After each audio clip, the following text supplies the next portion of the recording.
अखिलेश यादव जी, भैया सुमोदित जी, संजय गर्ग जी, दिनेश चौधरी जी, प्रधान जी, फकीर चंद नागर जी, चंदन सिंह, समस्त भाई कार्तिक राणा,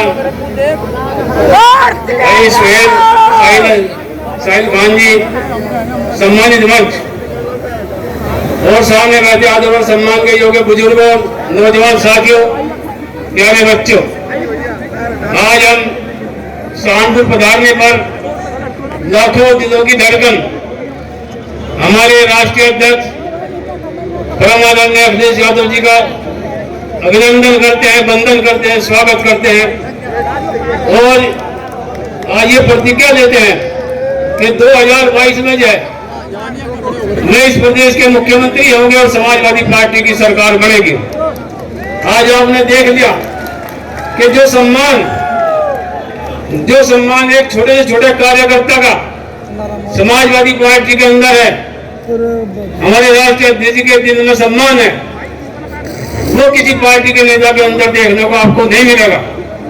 बहुत सी पार्टियां ऐसी हैं कि जो 2-2 लाख रुपए लेकर नमस्ते करवाने का काम करती है, लेकिन इकलौते नेताओं में अगर इस देश और प्रदेश के अंदर कोई नेता है तो हमारे राष्ट्रीय अध्यक्ष माननीय अखिलेश यादव जी हैं। एक छोटे से छोटे कार्यकर्ता का भी उनके मन में कोई सम्मान है जो बढ़ेगा है। हमारे यहाँ से जो भी कोई छोटे छोटे कार्यकर्ता जाता है वहां से और भैया से अनुरोध करता है फोटो खिंचवाने के लिए, तो वे बिल्कुल निराश नहीं करते किसी को भी। इससे आप अंदाजा लगाइए कि आप लोगों का कितना सम्मान जो है उनके दिनों में, क्योंकि समाजवादी पार्टी सभी को साथ लेकर चलने वाली पार्टी है। कोई धर्म हो, कोई मजहब हो, हर एक को साथ लेकर चलने वाली पार्टी है। और मैं ज्यादा न कह करके भैया को विश्वास दिलाता हूं कि ये जनता जो है ये हमारी वजह से नहीं भैया, ये आपके प्यार की वजह से आई। आपसे प्यार है जनता को, जिसके कारण आज ये यहाँ से आई हुई है। और समाजवादी पार्टी का छोटे छोटे कार्यकर्ता भी जो है वो आपके ऊपर जान कुर्बान करने के लिए तैयार रहेगा। हमारे पास, हम समाजवादियों के पास जो है 2 ही नाम है सबसे बढ़िया, हमारे राष्ट्रीय अध्यक्ष अखिलेश जी का नाम और उनका काम। अगर लेकर के हम जनता के बीच में जाए तो कोई सवाल ही पैदा नहीं होता कि जनता जो हमें वोट देने का काम ना करे। मैं अंत में जो है आप सबका अपने हृदय की गहराइयों से स्वागत करता हूं और धन्यवाद देता हूं कि आप लोगों ने अपना कीमती समय यहाँ से दिया है, और मैं अपने राष्ट्रीय अध्यक्ष जी को कभी वो हार्दिक स्वागत करता हूँ कि अपने व्यस्त कार्यक्रम में से समय निकाल करके जो उन्होंने आज यहाँ पर आए और हम लोगों को जो कर्तव्य किया, उसके लिए मैं हृदय से उनका आभारी हूँ। और ये विश्वास दिलाता हूँ जनता के भरोसे पर कि 2022 में जनपद सहारनपुर की ऐसा भी हो सकता है कि सातों के सातों सीटें जगह जनता जो समाजवादी पार्टी को देने का मुझे उम्मीद है। अंत में मैं हृदय से आपका आभारी हूँ और आपका धन्यवाद करता हूँ। और जो जनता यहाँ से आई है, अभी आ रही है उधर से तकसीलियों में, इन सबका भी जो हृदय से आभार करता हूँ। और जितने हमारे नौजवान हैं उन सबसे यही अपील करते हुए कि आप लोग संकल्प लो, हमारे नेता जो है वो युवा है, आप लोग भी युवा है और आने वाला समय जो है वो युवाओं का है।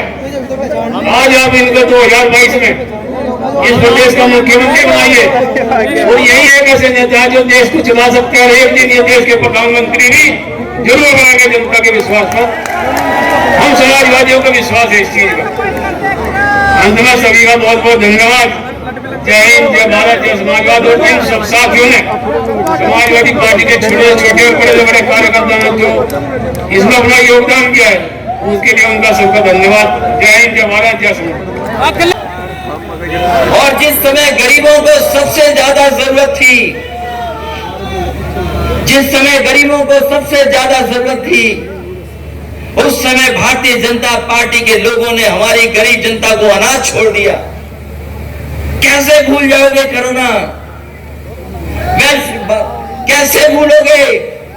बीमारी आई, लोगों ने अच्छा इंतजाम किया, सरकारें मदद करती नहीं गरीबों की, लेकिन ये सरकार ऐसी थी जिसने लाठी भी मारी और हमारी जनता को अनाज भी छोड़ दिया। न जाने कितने लोगों की जान चली गई, न दवाई दे पाए, न अस्पताल में बेड दे पाए और न ही ऑक्सीजन का सिलेंडर दे पाए। लोग अपने आप भागते रहे, कोई सिलेंडर के लिए भाग रहा था, कोई अस्पताल में भर्ती कराने के लिए भाग रहा था, कोई लाइन लगा करके अस्पतालों में दवाई के लिए भाग रहा था। इस भारतीय जनता पार्टी ने गरीबों को अनाज छोड़ने का काम किया। न जाने कितने लोगों की जान चली गई, जाने चली गई, कोई परवाह सरकार ने नहीं की। याद कीजिए वो तस्वीरें, आपने हमने सब तस्वीरें देखी। हमारे देश का इतना अपमान कोई नहीं कर सकता था जितना भारतीय जनता पार्टी ने कोरोना के समय पर किया। हमारे गरीब लोगों के लिए दाह संस्कार के लिए लकड़ी नहीं दे पाए, और अगर कहीं दाह संस्कार हो भी रहा था, लोग जान न जाएं, उसको छिपाने के लिए टीन शेड लगाने का काम इसी सरकार के मुख्यमंत्री जी ने करने का काम किया। इससे ज्यादा दुख की बात क्या हो सकती है कि हमारे गरीबों का भी सम्मान से दाह संस्कार ये सरकार नहीं करा पाई। और मां गंगा जिसको हम और आप पवित्र मानते हैं, बताओ कितनी लाशें बह रही थी उसमें। चाहे वो गाजीपुर हो, बक्सर हो, बनारस के आसपास हो, इलाहाबाद हो, उन्नाव हो, कन्नौज हो, गंगा के किनारे लाशें बह रही थी। जब बीजेपी से पूछा कि ये लाशें कैसे बह रही हैं, तो बीजेपी के लोग कहते हैं कि उत्तर प्रदेश की नहीं है, ये बिहार से सब बह करके आ रही हैं।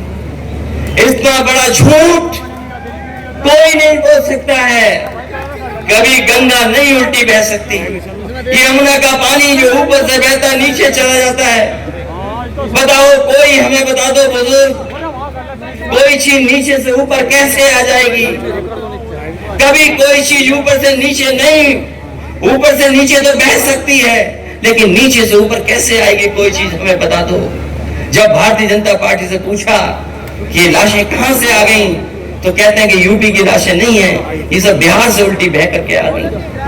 जो लोग लाश पर झूठ बोल सकते हैं, गरीब को अनाज छोड़ सकते हैं, चुनाव आएगा तो न जाने क्या कर देंगे, क्योंकि वो जानते हैं भारतीय जनता पार्टी के लोग इस बार जनता तैयार है भारतीय जनता पार्टी का सफाया करने के लिए। इसलिए सहारनपुर के लोगों, हम आपसे निवेदन और अपील करने आए हैं। ये चुनाव कोई छोटा चुनाव नहीं होने जा रहा है, ये छोटा चुनाव नहीं है, ये बहुत बड़ा चुनाव है। देश की तकदीर का चुनाव है, नौजवानों तुम्हारे भविष्य का चुनाव है, किसान भाइयों आपका चुनाव है। इन्होंने जो फैसले लिए हैं वो बड़े बड़े सेठ लोगों के लिए फैसले लिए हैं।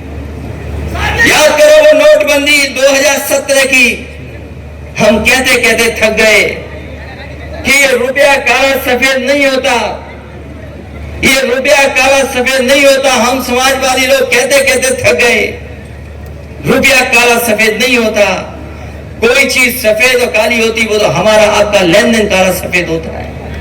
बताओ काला धन कहां खत्म हो गया, कहां भ्रष्टाचार खत्म हो गया। वो दूसरों को कह रहे हैं नहीं, हम तो कह रहे 3 बार हटे मुख्यमंत्री, चौथे हमारे प्रदेश से ले लो। इसलिए साथियों, इसलिए साथियों सहारनपुर